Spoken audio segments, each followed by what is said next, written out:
Distract pag may naririnig kayong itong ginagawa ng kabilang team, effective. Hindi ganun yun. May kanya-kanyang hiyang tayo. Mas mahirap maging chop suey. Yung halo-halo yung gagawin nyo. Just stick to a plan. Doon lang muna kayo. Never stop until you get your dreams, until you get your result. Ngayon, naka-promo yung direct referral natin. Alam niyo na ba yun? Yes. Yung CDE, yung A and B wala, pero yung C and D to E, meron yun. Can you imagine, makadalawang executive ka ha? May madalawang executive ka this month, 110,000 yun. Dalawang 55,000 yun. Oh, minsan nga, kahit isang 55,000 lang eh. Isang executive lang, 55,000. Ang maganda sa atin, kahit mag-upgrade, yung upgrade, may promo rin yung upgrade. Naalala nyo? Yes. Oh. And lahat ng tools nasa inyo eh. Lahat ng kailangan para mapalaki nyo yung network nyo, nasa atin eh. Hands-on pa kami, kasama nyo kami, si Ses, ako. Si J-Lim nga, nasa Cebu ngayon eh. Pagbalik ni J-Lim dito, Boracay kami. After Boracay, Isabela yun, at saka Tugigaraw. Next month, May, ako naman ang iikot, siya naman ang dito. Salitan kami. We work hard. Yung marketing plan natin, proven naman na yun. Marami nang kumita, marami nang mga nakakuha ng mga pangarap nila. Kung ikaw, medyo hindi mo pa nakukuha o kaya maliit pa yung income mo, volume lang ang pinag-uusapan dito. Magparami kayo ng magparami. Ang sikreto dyan, kung naghahanap ka, may naghahanap din sa'yo. Kung naghahanap tayo ng mga taong gustong magbago ang buhay, may mga taong naghahanap din ng opportunity para magbago yung buhay nila. Hahanapin mo nga lang yun. May mga tao bang gusto magbago buhay? Yes. May mga OFW ba naghahanap ng opportunity? Yes. Hahanapin mo lang yun. Kailangan ready ka lang. So may hinahanap ka, na hinahanap ka din. Ulitin ko ha, we are looking for people who are also looking for us. So pag yung nakausap mo ayaw, saan lang sabihin mo? Hindi ito yung hinahanap ko. At hindi rin ako yung hinahanap niya. Next! Yes. Ganun lang yun. Huwag ka mag-self-pity. Malas ko. Tuloy-tuloy lang. Lagi ka lang positive. Ha? O yung mga ganun. Ang tagal na natin sa networking. Pag hindi para sa'yo, kahit magtatatumbling ka, kahit mag-ano ka pa dyan, gumulong ka pa dyan, pag hindi talaga para sa'yo, hindi para sa'yo. Pero pag para sa'yo, kahit anong gawin mo, kahit tulog ka, magsisend ng pera. Yes! Ha? Pag para sa'yo, ganun talaga. May sadyang ginawa para sa'yo. Huwag ka lang maiinip. Huwag ka mapanghihinaan. Ha? Bigyan ko kayo ng example yung sinasabi ni Sir George. Yung kung para sa'yo, para sa'yo. To be honest with you, hindi ko alam sa mga bago dito. I know for sure hindi nyo pa naririnig yung kwento ni Ascendra. Wala naman talaga sa balak namin magtayo ng company. Kaya nga kung titingnan ninyo yung products natin, yung nakalagay doon, Sarang Heycam sa Beauty Corporation. Kasi, kumpanya ko yon na dapat i-e-com ko lang. Ganun lang kasimple. Gumigimik lang kami nila CSO. Kasi gumigimik lang kami. Nagkataon na pare-pareho namin gusto ng nightlife. Ganun lang. Hanggang sa kwento ko sa inyo nung 2023, isang buong taon ng 2023, ginugol ko yung panahon ko, buuin si Barley Fusion. Lahat ng pwedeng kamalasan na mangyari kay Barley Fusion, nung buong 2023 na yon nangyari na. At kung nagiging emotional kayo sa mga pinagdadaanan nyo ngayon, naging ganun din ako. Ang lagi kong sinasabi kay Sir George, grabe yung bobo ko naman. Hindi ko man lang maayos to, ganito ba ako kamalas, wala ba akong kwentang tao, Lord, anong ginawa kong mali sa'yo? Bakit sa bagay na gusto kong gawin, hindi mo maibigay-bigay sa... Ang dami ko nang nilitanya, iniiyakan ko palagi si Sir George. Nagsabi pa ako sa sarili ko, grabe ayoko na to, baka hindi para sa akin tong Barley Fusion na to. Then, all of a sudden, nung nagkausap-usap kami, hindi malabas-labas yung CPR. No, babe? Certificate of Product Registration. Registration sa FDA. Hindi malabas-labas yung CPR. Pag walang CPR, hindi mo po-produce yung produkto. Eh ako, syempre, pinipressure ko yung sarili ko. Bakit? Yung kaibigan ko, yung magaling mag-e-commerce na nag-mentor-mentor sa akin, pinipressure din niya ako. Sis, kamusta na? Asa na? Saan yung produkto mo? Ako na yung nahihiya kasi follow-up siya ng follow-up sa akin. Ang lagi ko na lang iniisip, ang bait naman ng kaibigan ko, gusto ko maging successful, siya pa yung nagpa-follow up sa akin para hindi ako ma-stress. Pero stress na stress ako nun. Nagulat ako, all of a sudden, kung kailan nagkamayan si Sir George saka si Sir Joseph. Putya nagawa yung CPR. Lumabas. Lumabas yung CPR sa FDA. But to tell you the truth, nung ginagawa ko yung barley E-com. fusion, nung na-formulate ko yun na ganun kaganda, kasi to be honest with you, tayo lang ang nagbebenta ng barley na hindi iniba-iba ang flavor kung hindi mas pinalakas yung effect ng barley dahil may fenugreek. Di ba may fenugreek si barley fusion? Sabi ko sa kanya, babe, oh my God, mag-networking na tayo. Meron na tayong produkto, ang ganda nito, talo nito lahat ng barley, blah, blah, blah, blah. At that time, Ano ang sabi sagot niya ko? sa akin, lahat na ng negosyo isipin mo, wag lang networking. At yun yung totoo. Kaya kahit na ano mang i-claim to fame, kahit na ano mang sabihin ng kahit na sinong CEO dyan, na alam niya ang kwento ng Ascendra kung paano nagsimula, hindi po. Kasi wala talaga sa plano. Wala kaming nilokong tao. It's just that, ito yung binigay sa amin ng mundo eh. Kami pa ba yung hihindi? Mundo na yung nagbigay. So, sabi niya sa akin, ayaw niya ganun. Sabi ko, okay, fine. Nung nagandahan ako ulit sa product, dahil natikman ko yung sample, sabi ko, babe, mag-networking na tayo. Walis ka na dyan sa AIM Global na yan. Problemado tayo palagi. Sabi mo, ba't ako problemado? Eh kasi nga, laging delayed ang payout, nagsisinungaling na sa tao. Kailangan, hindi ka nagsisinungaling sa tao dahil gusto mo, pero kailangan mo nang magsinungaling. And, ganun sila ganun nila inilaban yung kumpanyang yon. It just so happened na, kung hindi na rin naman aligned yung sarili mo at gusto mong puntahan dun sa vehicle na sinasakyan mo, syempre bababa ka. Tama? Kung yung sasakyan, ang intensyon, mang-hold up, mangloko ng tao, asa sa'yo na yun kung bababa ka o hindi. Kung gaano ka kamoral o kung gaano ka kadesente. 'Di ba? So, nangyari na yon, ayaw niya talaga. Sabi ko, sige, hindi ko na ipipilit, blah, blah, blah, blah. Until nagulat ako. Sabi ko kay Sir George noon, ala, nalabas na yung CPR.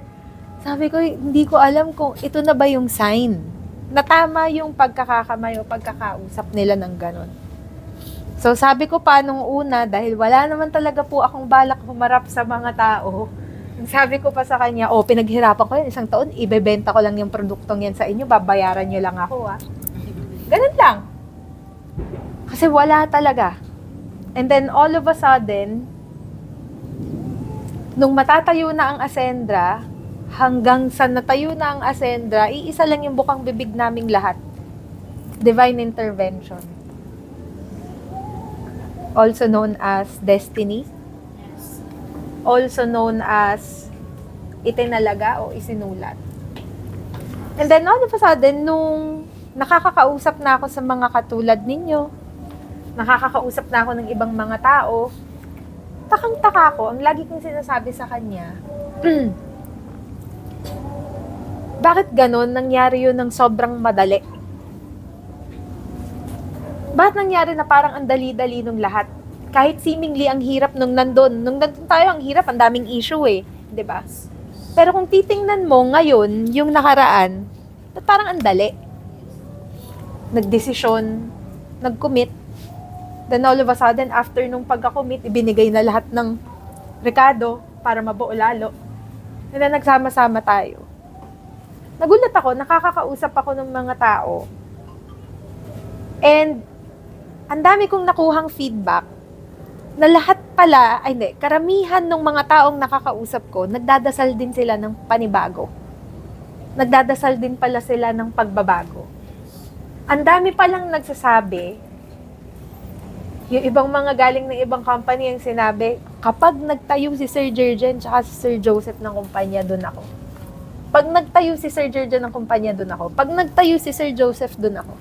Pag nagtayo. Ibig sabihin pala, lagi akong na goosebumps kapag nakikita ko tong quote na to sa Facebook. Yung nakikita kong quote sa Facebook, kung nahihirapan ka ngayon, lagi mong tatandaan kung asaan ka ngayon, ipinagdasal mo yung ngayon na yun.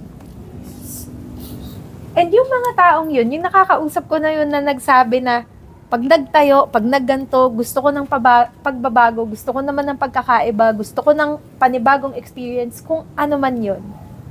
Pakiramdam ko, kaya nangyari na andali, nung nag-commit sila, nangyari lahat, sabay-sabay tayong nag-commit. Kaya pala naging madali, kasi sabay-sabay tayong nagdasal. Kaya pala naging madali, kasi sabay-sabay tayong dininig niya.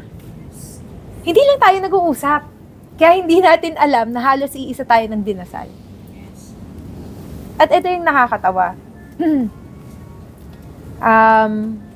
Hindi alam ng marami, pero very spiritual person ako. And lagi akong may internal dialogue sa kanya. Nagulat ako, meron akong spiritual mentor. Lagi niya akong pinasusulat kung ano yung gusto kong mangyari. And yun yung gusto kong ituro sa inyo. Before matapos ang araw na to, gawa kayo ng listahan. 10 bagay na gusto mo mangyari sa'yo. May mga bagay na malayo pa, sulat mo. Gusto mo magkabahay. Gusto mo maging maayos na tao. Pwede kong i-share sa inyo yung mga sinulat ko. At nagulat ako, isa pala dun sa mga sinulat ko. Sana magkaroon ka. Nung hinihindihan ako ni Sir George, isinulat ko pala na sana magkaroon kami ng network marketing company ni ganito, ganyan, ganyan, ganyan, ganyan. And nalimutan ko na yun. Hindi ko laging binabalikan yung listahan na yun. Pero ibig sabihin, naging testament sa akin yun lalo na pare-pareho tayo ng dinasal kung bakit yung bawat isang dasal na yun, kung anumang pagbabago yung gusto nating nagkaroon ng bisa kasi nagsama-sama pala. So, yung pinagdadaanan nyo ngayon, mahirap man, pero pinagdasal mo to. At kung nahihirapan ka man ngayon, edi ipagdasal mo lang ulit na magkaroon ka ng pasensya. Kasi hindi mo pwedeng ipagdasal na sana mawala yung paghihirap ko, baka mamatay ka. Hindi pwede. Di ba? Tapusin niyo na po itong hirap ko, Lord. Tapusin yung paghihirap ko. Baka tanggalin yung hininga mo mamaya. Di ba? Hindi ka na mahihirapan talaga. Ibabaon ka na lang sa hukay. Tama? So, wag mong ihihingi yun. Ang isusulat mo, bigyan ka ng pasensya. At bigyan ka ng acceptance, na i-accept, tanggapin yung paghihirap na darating sa'yo para mapunta ka sa next level mo. Kasi yun, pwede mong ipagdasal yun. Magkakaroon ka ng pasensya, magkakaroon ka ng acceptance na may mga kailangan ka talagang tanggapin para mag-level up ka. Share ko sa inyo, isa sa mga sinulat ko, gayahin nyo kung gusto nyo. Sabi ko, gawin nyo po akong pinakaswerteng babae sa balat ng buong Pilipinas. Yan ang sinulat ko. So, ako, nasa perspective ko na lang yun. Swerte ba ako o malas ako? And yun yung gusto kong i-impart na knowledge or wisdom sa inyo. Sulat kayo nung 10 gusto nyo mangyari. Hilingin nyo na magkaroon kayo ng pasensya.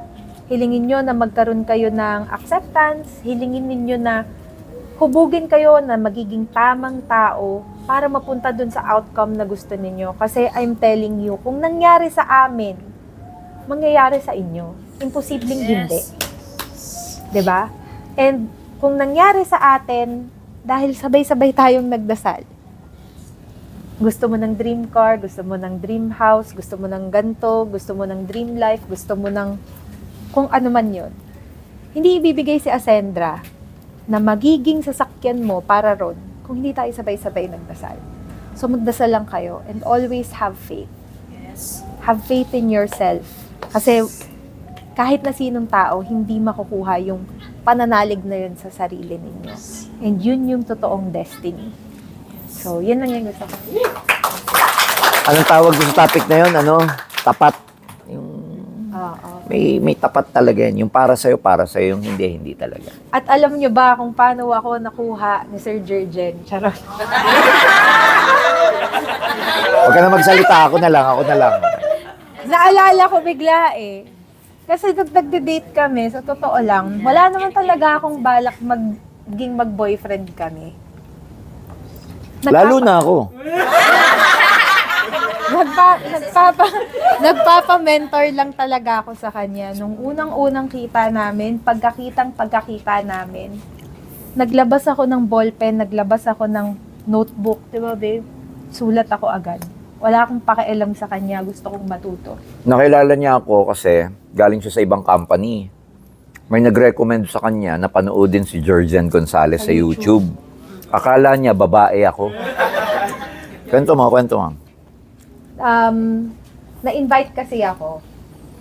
Nung na-invite ako, ang akala ko food cart.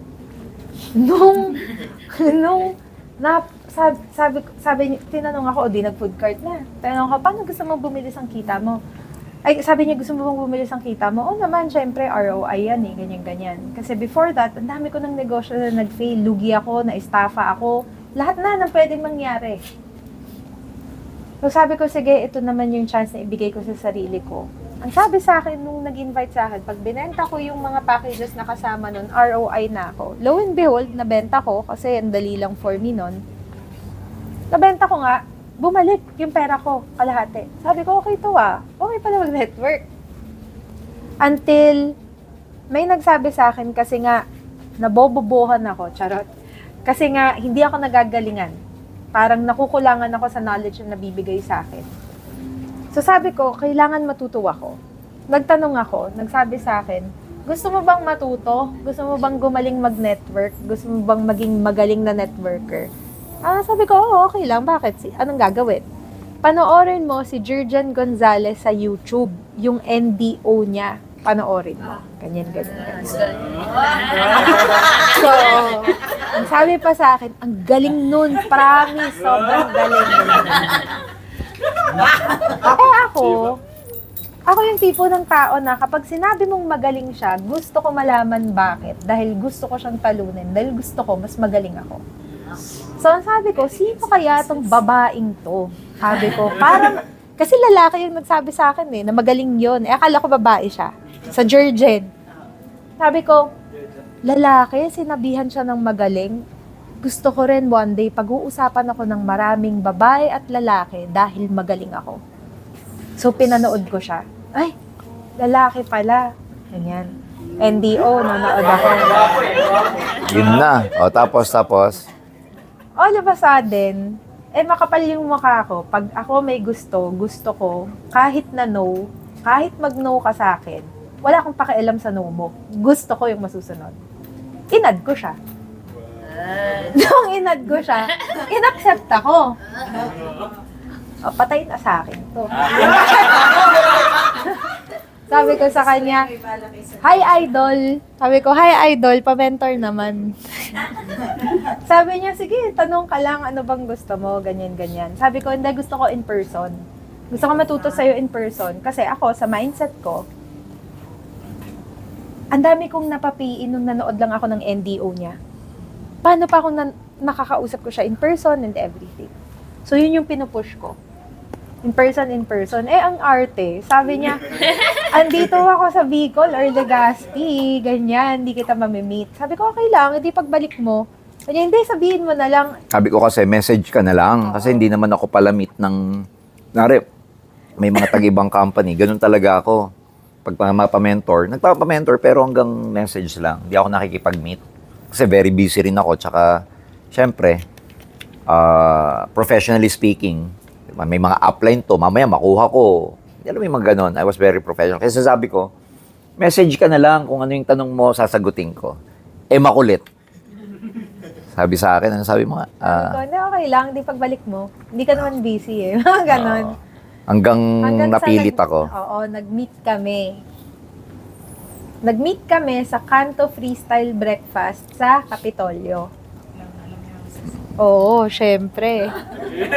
Tapos, pag-meet namin. Sabihin mo pagkamay ko, sabihin mo. Pag kamay ko, Ano? Sabi Sabi mo? mo, lamot ng kamay ko. hindi. Mag-mentor ka na, mag-mentor ka na. Personal na pinag-uusapan.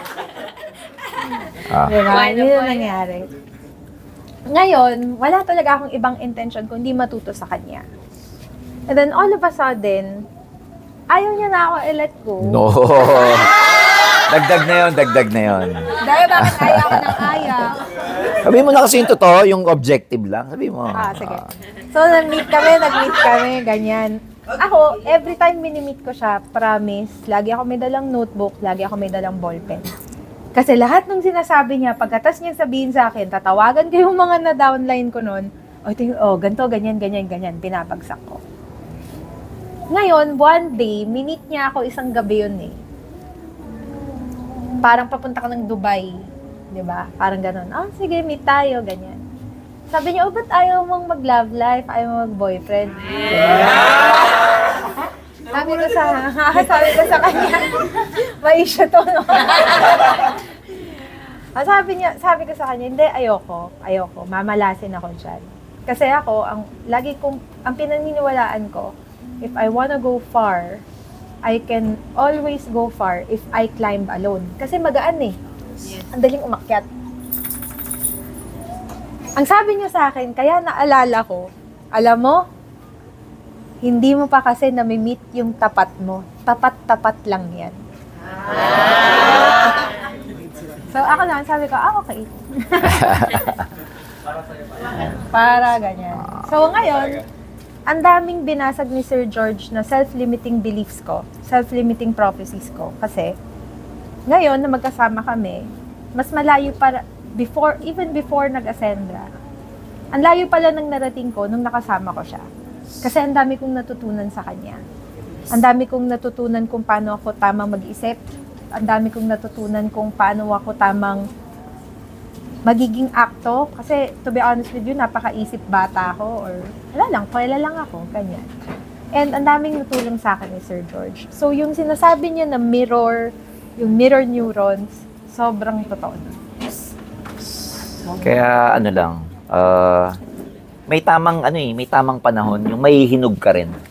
Ang kalaban ng mga kabataan, naiinip kayo dun sa hinog eh. Alam mo ba't ako kain ng mangga? Kasi matamis, masarap. Kasi hindi siya hinog sa pilit. Subukan nyo yung mga prutas na hinog sa pilit. Matabang, maasim. So, wag nyong unahan yung panahon. Magmadali kayo, do your best every day. Ang importante, pag ginagawa mo yung best mo every day, may hinog ka rin eh. Pag dumating yung para sa'yo, ma-overwhelm ka sa dami.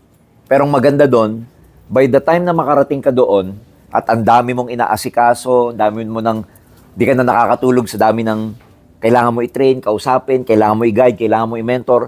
So sabi mo, Lord, ang dami kong ginagawa, hindi ko makaya. Pero the truth is, yung pinagdadaanan mo ngayong challenges, prepare ka para pagdating nung buhos na yon, handa ka. Kasi pag dumating yung buhos na yon, yung dagsa ng tao sa'yo, tapos hindi ka handa dahil hindi mo pinagdaanan yung hirap ngayon, tapos din, mawawala rin yung mga taong yun. Kaya hinihinog ka muna. Lahat may training lahat may training ground. Yung military, bago igera, training muna siya. Ano training niya? Pag nagpunta ka sa mga training ng mga sundalo, sinisimulate yung totoong gera. Yung putok ng bala, granada, yung gapang. Kasi pag hindi sila dumaan doon, tas gera ka agad, baka may marinig lang na sabog ng granada, maihi na yun sa walawal niya. Baka magputukan lang, mag-freeze na siya, mag-shock na siya. So, piniprepare sila mentally, physically, emotionally, pati spiritually. Para pagdating ng real battle, hindi sila magpapanik. Under grace sila. Ganun ka din. Kailangan mo pagdaanan yan. Bakit? May downline ka pagdadaanan yung pinagdadaanan mo eh. Kakatok sa'yo yun. Nahirapan na ako eh. Ano ba gagawin ko? Dahil hindi ka nahirapan, ano sasabihin mo? Pa-mentor ka sa iba, hindi ko pinagdaanan yung pinagdadaanan mo eh. Malas mo, boy. Sa akin, di eh. Doon ka. Gets niyo ako? Yes. Pero dahil pinagdaanan mo, nakakapag-mentor ka ng tama. Yung mga anak natin, anak ko, paano ko na may mentor ng tama sa schooling? Pinagdaanan ko eh. Paano ko na-mentoran yung mga mas bata sa akin? Pinagdaanan ko eh. Di ba? Si Ramon Ang, yung mga anak niya, saan niya pinagtatrabaho bago ma-promote? Warehouse. Kasabay ng mga gwardiya kumain. Bilyonaryo yun, ha? Pero na-training niya sa anak niya. Sa warehouse ka magtrabaho, hindi ka pwede maging executive. Dadaanan mo lahat. Yung anak ni Gokong Wei, si Lance Gokong Wei, saan pinagtrabaho? Merchandiser muna. Bago umakyat na umakyat. Kasi ang pinaka-effective leaders, yung galing sa baba. Trabaho ko sa Jollibee. Manager ko sa Jollibee. Service crew ng Jollibee dati. Yung mga napopromote na general, saan sila galing? Sa labas? O galing sa private? Private muna. Ang pinaka mga effective na leader, nang galing sa baba. Kung nasa baba ka ngayon, may good news ako sa'yo. Piniprepare ka kasi daratan ka dito sa taas kaya nandito ka sa baba ngayon. Yes. Ganun lang yun. Namnamin nyo yun. Namnamin nyo yung pinagdadaanan nyo. Namnamin nyo lang. Ako, nag-gym kami ni Joseph eh. Ang weakness ko sa gym, legs. Masakit ang legs eh. Ayoko ng legs. Mag-chest na ako. One time, kailangan ko mag-legs kasi kung hindi, madi-disproportionate yung katawan ko. Magiging Johnny Bravo ko eh. Ang laki ng katawan, liit ng legs. Legs ako. Siguro 2 araw kong siniinda yung sakit. Pumunta ako ng office. Ang sakit. Sabi ni Joseph sa akin, ano nangyari sa'yo? Sakit ng legs ko. Kinaumagaan, masakit pa rin. Sabi ko, sakit pa rin. Inom na ako ng gamot. Alam mo, sabi ni CSO, hindi ko malimutan yung sabi niya. Sayang naman. Sipin mo masakit ha, ang sakit. Gusto kong iinom ng gamot para mawala. Ano sabi ng tao? Sayang naman. Bakit sayang yung sakit? See? Kasi may benefit ang pain. Pinaghirapan mo yun eh. Yung sumasakit, lumalaki. Ayaw mo ngayong namdamin? Gets na ako? Yes. Pag dumadaan kayo sa pain, huwag niyo i-shortcut. Kasi hihiramin ko yung sabi niya, sayang naman. Yes. Sayang naman. Minsan niya lang nadadaanan yan eh.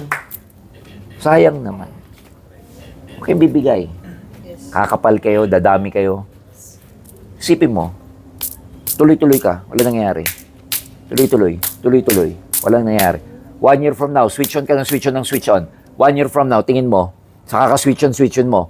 A year from now, malayo na grupo mo? Yes. Malaki na grupo nyo? Yes. Alam niyo naman yun.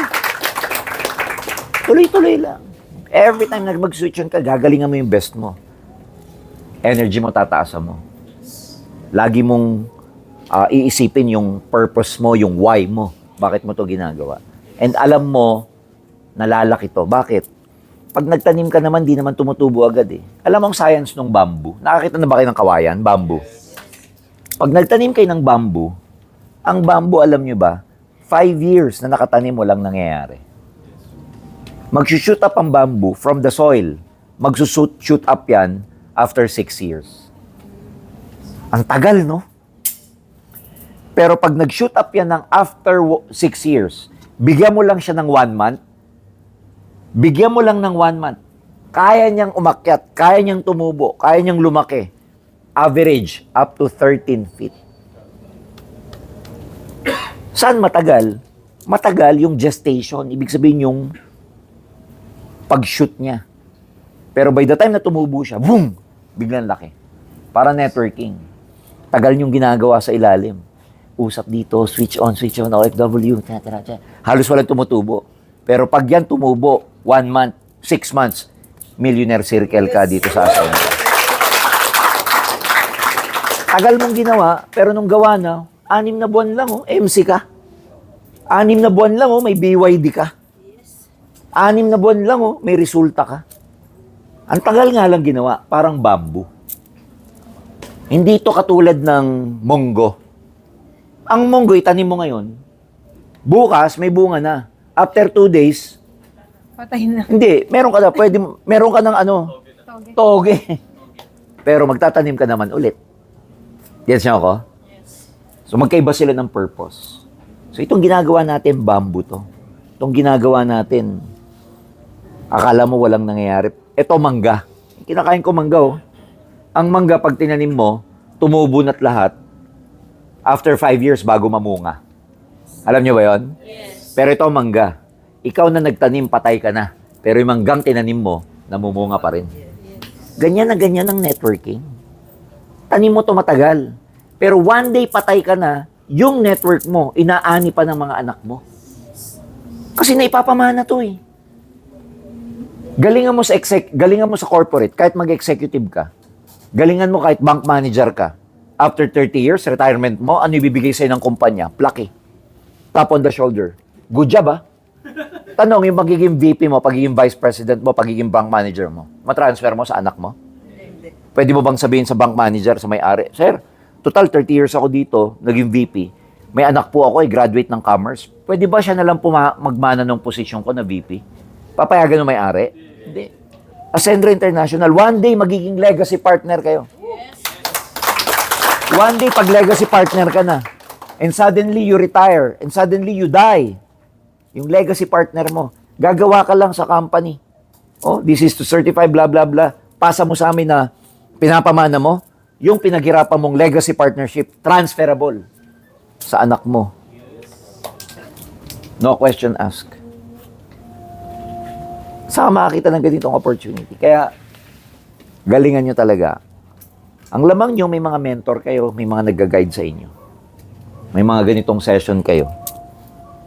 Ilang mga networkers sa buong networking industry, how they wish na meron silang matinong upline, matinong coach, matinong mentor, kaya palakpakan nyo yung mga grand mentor nyo.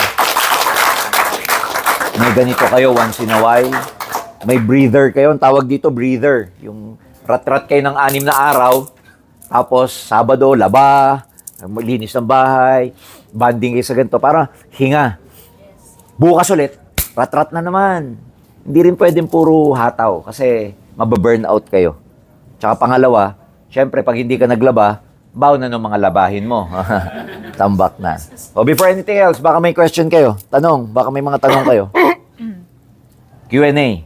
Yes. Sir George, ano ba abangan nila sa ating company? Actually, marami tayong abangan because, again, formally speaking, nag-launch tayo last February. Nakakadalawang buwan pa lang ang Ascendra International. Pioneering siya na momentum. Alright? We're coming up with a lot of plans and strategies. Number one, kagabi kausap namin yung suppliers natin. So, may mga bago tayong ilalabas na product. This year, minimum of 3 products meron tayong ilalabas. Alright? Kasama na yung kape, yung Elixir Boost, at saka merong pinagagawa si Ma'am Ses nyo, pambabae. Yung problema ng babae, galit eh. Oh, alam nyo na yun? Yung babae lang ang meron. So, yun. Hindi daw alam ni Jun. Hindi alam. O nga. So yan, we're coming up with new products, madaling ibenta, madaling i-dropship, madali ring ipa-approve sa ibang bansa. Because ang expansion, alam nyo, matagal na tinuro ng mentor ko to, if you want to become giants in networking, kailangan mag-international ka. Hindi ka magiging giants. Hindi ka kikita dito ng 16 million naman, 20 million naman ng Pilipinas lang. Kailangan mag-expand tayo. So ang Ascendra, we're opening the opportunity of international market para sa inyo. So ang naka-line up natin, Europe, that's number 1. Nagpapa-approve na ako, yung partner natin kagabi. We're papa-approve na ako sa Hong Kong. Okay? Another one is Malaysia. Kasi pag na-register tayo as MLM sa Malaysia, registered na rin tayo as MLM sa Indonesia. Wow. Indonesia, bigyan ko kayo ng idea, 268 million people ang Indonesia. Hindi nyo na kailangan mag-Africa. Lumakas yung former company natin dahil sa Africa, dahil sa Nigeria, dahil ang Nigeria, nasa 250 million population. Ngayon, kapitbahay lang natin, 3 to 4 hours flight, Indonesia. 260 million people. Uminom lang ng barley yung mga yun, kahit walang mag-package. Pag natutulog ka, uminom lang yung grupo mo ng barley. Ang daming tao nun. Pilipinas lang, ilan tayo? 120 million ng Pilipinas. Doble Indonesia. Can you imagine? So, uminom lang ng barley, uminom lang ng Omega Life, ang grupo nyo doon, buhay ka na. Oh. Next week may darating. Next week, sana hopefully bago matapos ang taon, meron tayong leader na manggagaling ng Pakistan kasi magbubukas din tayo sa Pakistan. Alright? And ang Pakistan is around 220 million population as well. Ayan, parang India yan. Daming tao doon, daming users, ang daming networkers. Bubutas lang tayo doon. Ang maganda nun, magbubukas tayo sa Middle East, magbubukas tayo sa Asia, magbubukas tayo sa Europe, magbubukas tayo sa Africa. Ang uplines, Pilipino, nandito. Ayan ang mga aabangan ninyo, no? Aabangan ninyo. AI tools natin, malapit nang lumabas. Magkakaroon kayo ng training for AI, paano nyo mamamaximize yung AI natin. We're coming up with that. We're coming up with a lot of travel incentive. Isa sa mga travel incentive na gagawin natin before end of the year is that magkakaroon tayo ng trip to China, to Guangzhou. Gusto namin makita ninyo yung facility ng paano ginagawa yung barley doon. Kasi the truth is, sa buong mundo, ang pinaka-high-tech na factory, lahat nasa China. Sa China, robotics na. Wala nang tao, robot na gumagawa ng mga produkto sa China. So, kakaroon tayo ng trip to China. Kunwari sa 5 days, yung 2 days doon, punta tayo sa factory para makita nyo paano ginagawa yung barley, paano ginagawa yung mga inner harmony, yung sabon natin, para mapakita nyo pag uwi nyo dito, gaano ka-high-tech yung partner natin sa ibang bansa. And so, we're coming up with a lot of ideas. We're coming up with a lot of plans, tools. Yeah, pati content creation, magkakaroon tayo ng training ulit. Ibabalik natin yung experts from TikTok tsaka FB. Tuturuan kayo paano gumawa ng content creation na effective. So, ang dami nating mga plano all over the world, and we're coming up with new divisions. Hindi ko muna sasabihin kung ano yung new division, basta for now, ang Ascendra meron siyang MLM, meron siyang agency, insurance agency, meron siyang business solution, and ang Ascendra po is also a tech company. May sarili tayong IT tech company. So, lahat yan ipoprovide natin sa inyo. So, patibay tayo ng patibay. In the future, we'll also coming up with food business, pero saka na yun. Yung nakikita nyong office natin sa kabila sa Global Links ngayon, yung dito sa pag lumabas ka ng pinto, di ba, may kanan, may kaliwa. Yung papuntang kaliwa, yung bakante rito, ipaparenovate na natin starting next month. Alright? So, para may additional kayong tambayan doon, gagawa natin ng executive lounge. Ulitin ko executive lounge. Yung mga associate lounge, doon kayo sa banyo. Kailangan mag-upgrade ka ng executive para may lounge kayo, para pag ikaw executive ka, may guest ka, pwede mong galin sa lounge, doon mo i-one-on-one para VIP. Kasi executive ka eh. Kaya pilitin nyo mag-executive para magamit nyo yung mga facilities na yan. Yan yung mga future nyo dito sa Ascendra. And gusto namin maging professional networkers kayo na pagdating ng panahon, ang branding mo pag nalamang Ascendra, ang iisipin ng mga tao, both networkers tsaka non-networkers, professional networker to, taga-Ascendra eh. Kasi meron tayong magandang kultura. Pag sabing professional, yung hindi ka barubal, hindi ka cheap tignan, hindi pangit ang ugali mo, meron kang finesse sa katawan, marunong ka, meron kang magandang habit, may etiquette ka, meron kang tinatawag na kahit papano a sense of formality, ite-train namin kayo. Yun ang gagawin nating kultura sa Ascendra. Na gusto natin maging branding, pag taga-Ascendra ka, professional networker ka. Ayan yung gusto natin. Ayan. Ano, may tanong pa? Sige lang, okay lang. Ayan. Solve na ba? Sino pa? Oo. Ang hindi magtanong, hindi yayaman. Ako po. Sir, nabanggit niyo po kanina yung about sa pagkakaroon ng affiliate marketing. Yes. Ngayon po, yung mga, for example, may mga mag-affiliate, magkakaroon din po ba sila ng training kung paano nila gagawin yan? O bahala na sila? Bahala na sila. Normally, ang affiliate kasi walang membership yan eh. Parang kunwari, gusto mo maging affiliate sa TikTok, mamimili ka lang sa TikTok nung anong gusto mong i-affiliate, di ba? Hindi naman sila tinitrain na ng TikTok eh. Kasi they just join for free, makikipag-plug in lang sila. Ganon din dito sa atin. Yung mga affiliate, hanggang link lang sila, hindi na natin sila ititrain kasi wala silang, kumbaga hindi naman sila part ng community natin eh, formally speaking, dahil hindi naman sila nagbayad. Talagang bigyan mo lang sila ng link. Ang goal ng mga to, magbenta lang ng magbenta talaga. Ang tawag dito mga pinaganda lang eh. Affiliate, pero sa totoo lang, reseller. Ang tawag dyan sa mga yan, reseller. Kasi may mga market na gusto nila magbenta lang.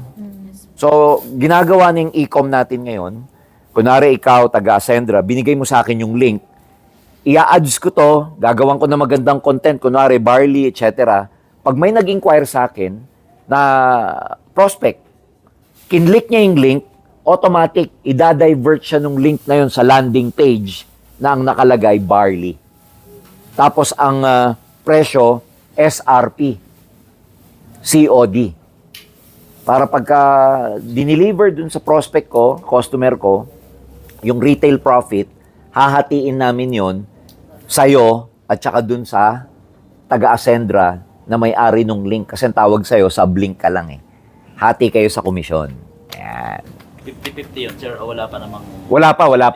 Wala pang computation. Pwedeng yung owner ang magbibigay ng porsyento, na-edit yun. Oo. Depende. Oo. Pero ano kasi, gusto na rin natin gawing uniform kasi baka magkatalo-talo eh. Ba't doon mas malaki yung bigay. So dito baka i-uniform natin na, for example, pag may affiliate ka, 20% yung kanya. Parang ganyan. Or 15% yung kanya. Sa'yo yung the rest, yung retail profit. You know? Parami ng parami yung sublink mo. Yung link na pwede nyong ipasa, parami ng parami, basta pamahal ng pamahal yung package mo. Ayan. Lalabas na yun very soon. Tapos end-to-end yun. Ang magdi-deliver kami na. Ascendra na. Talagang wala ka na iintindihin. O talagang pag kinlik niya, bumili siya, Ascendra na ang fulfillment, kami na ang collection, kami na lahat, ihulog na lang sa'yo yung commission mo. Ganun siya. Ano siya? Yun ang tunay na dropshipping. Kasi ang dropshipping, nagbebenta ka na warehouse ng company ginagamit mo, logistics ng company ginagamit mo. Ang tawag doon, dropshipping. That's a real dropshipping business. Wala ka nang iintindihin. Link ka lang ng link. Ganon.